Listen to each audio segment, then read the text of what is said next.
All right, I thought I'd make a video about changing the front sprocket on my XT250. I was just about to start it. I actually took out the other bolts holding in this chain cover. But then I thought, I couldn't find a video like this on YouTube. So whenever I can't find something on YouTube, but I end up doing it myself, I always kind of feel obligated to make a video to hopefully help future generations.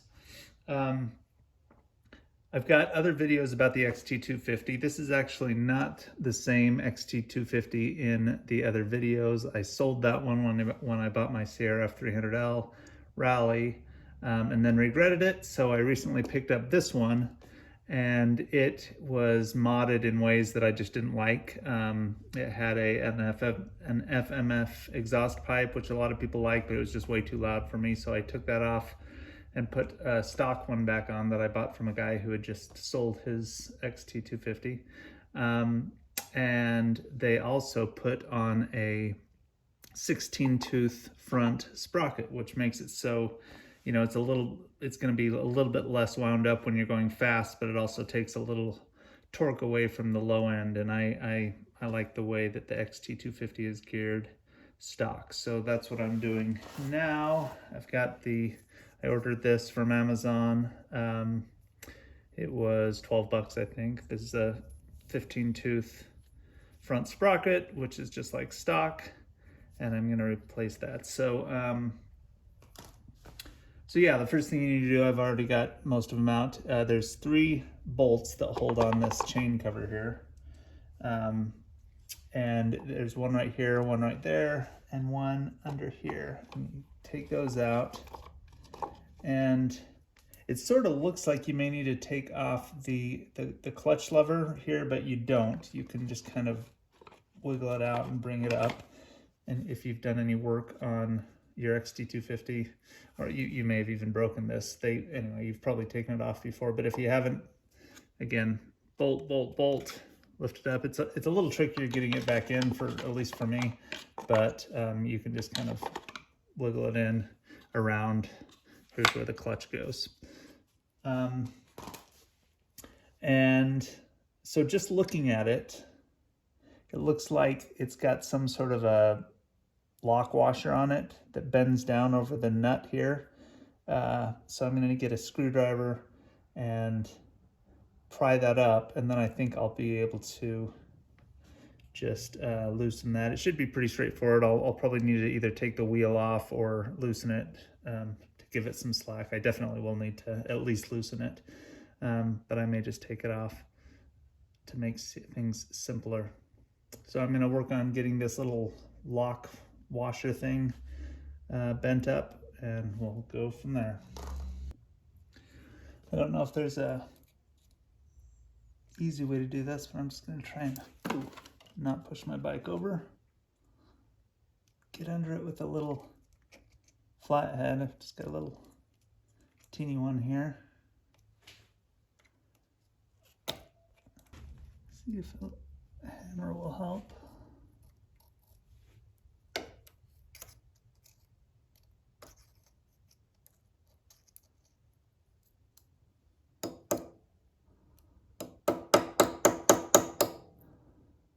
Okay, that got me under there.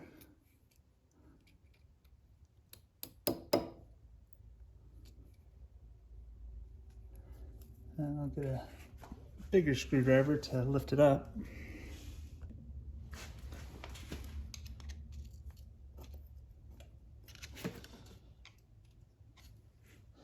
I think I've got this up on the stand too early.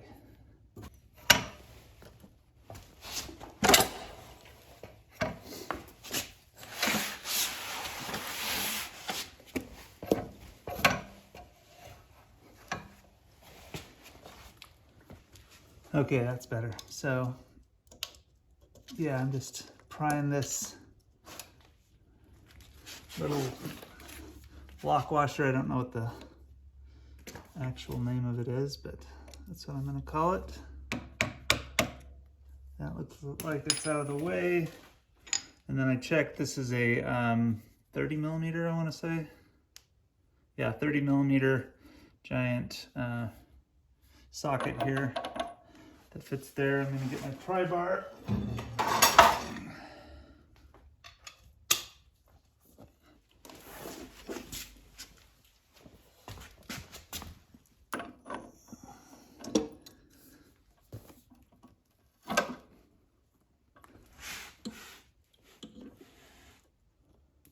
It just wants to roll the whole thing forward, so let me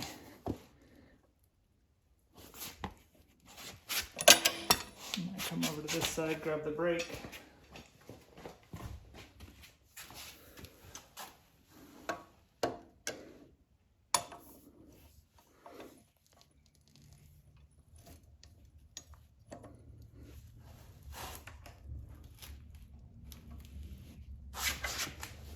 Push down the foot brake too, just there we go. So if you have a breaker bar, I think that'll make your life a little easier.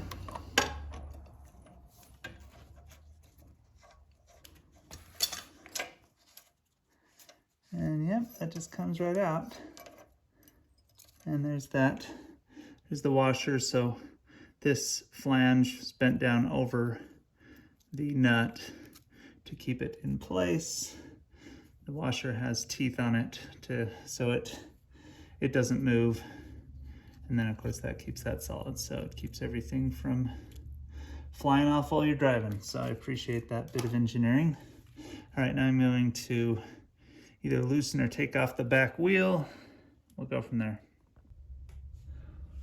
All right, so I took the wheel off. I may have been able to jimmy it out with it just loosened, but it's one extra step to just pull the whole thing off, and that gives me all the slack that I need. So I will just, there's no tension at all on that. It just slides right out. So yep, that's the one I'm taking off. Here's my new one.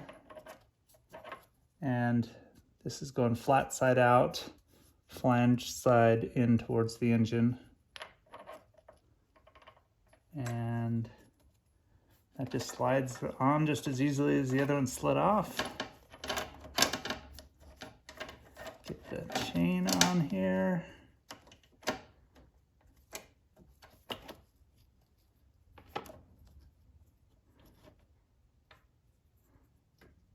And it looks like I want to lube the chain too. It feels a little bit stiff. All right, so with that on, I'm going to slide this little lock washer on to the gear. And like I said before, it fits in there. It's got cogs that match the cogs of the front sprocket gear. And then I'm going to, and so this nut here is indented on the inside, so obviously that's going to go towards the engine as well, because this little cog here sticks out just a little bit. And I'm going to get that. It's probably about as, I don't know, I think I'm gonna get the wheel back on and put it down because it's just gonna spin otherwise. But it looks like I need to crank it, you know, obviously you wanna get it cranked as tight as you can, but with a flat side even, or lined up with this flange that you're gonna fold back down on top of the nut to keep it from unscrewing. So let me get the wheel back on and I'll be right back. Okay, and I don't know how well you can see it, but I've got my flange right there. By the way, I put my wheel back on, no issues there. Anyway, I've got my nut here that needs to line up with the flange. Probably can't see it, but I'm just going to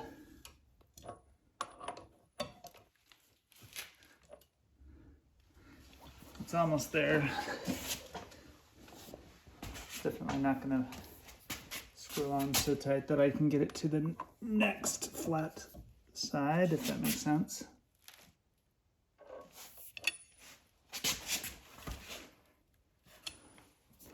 Almost there. Take this off so you can see a little bit better.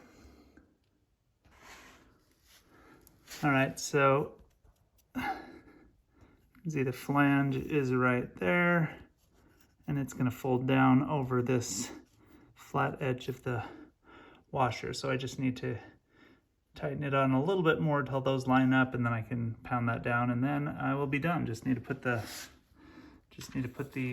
chain guard back on. And maybe just a teeny bit more.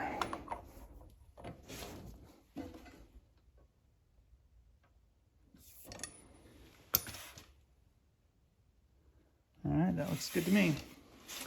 Now I'm going to flatten that back down.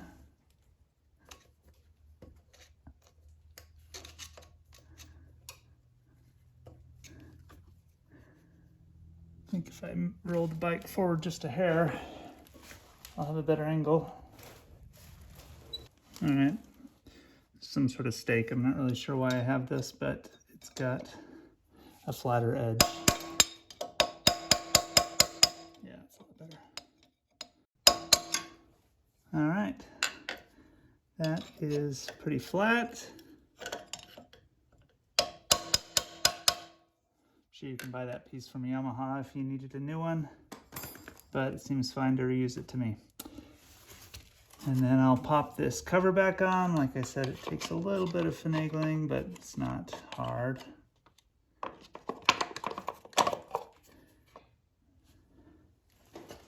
And then I'm gonna zip back in these 3 bolts.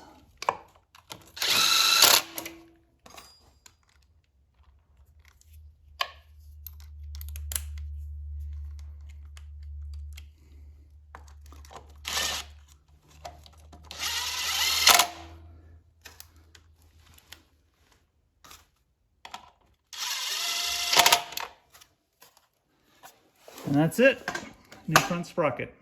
Thanks for watching.